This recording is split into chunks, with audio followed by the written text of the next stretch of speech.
എടാ അന്നൊരു നശിച്ച ദിവസമായിരുന്നു. പറ്റിപ്പോയി. ഉള്ള കാമുകയും പോയി. ലോൺകാരാണെങ്കിൽ വിളിയോട് വിളിയും.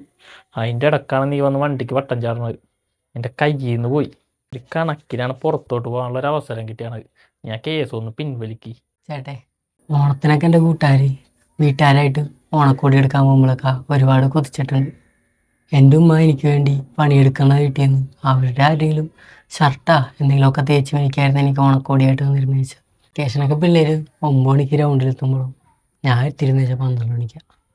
വേറൊന്നും കൊണ്ടല്ല, ഉച്ചക്കലത്തെ രാവിലത്തെയും കൂടി ഒരുമിച്ച് വെച്ചിട്ടാണ് ഗ്രൗണ്ടിൽ പോയിരുന്ന വെച്ചത്. എൻ്റെ വിശപ്പും സങ്കടങ്ങളും മറന്നിരുന്ന വെച്ചാൽ ഞാൻ ഫുട്ബോൾ കളിക്കുമ്പോഴായിരുന്നു. ഇനി ഞാൻ വിശന്നിരിക്കണ്ട ഏട്ടാ.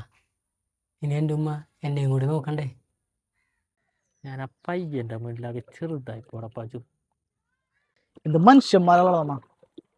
ഒരു നിമിഷത്തെ ദേഷ്യത്തിന് അവന് പോയി അവൻ്റെ കാലല്ലടാ. മുറിച്ചാലോചിച്ചാൻ എന്ത് ചെയ്യാനാണ് ഏട്ടാ? കേസ് നടത്താണ്ട് വേറെ വഴിയില്ല.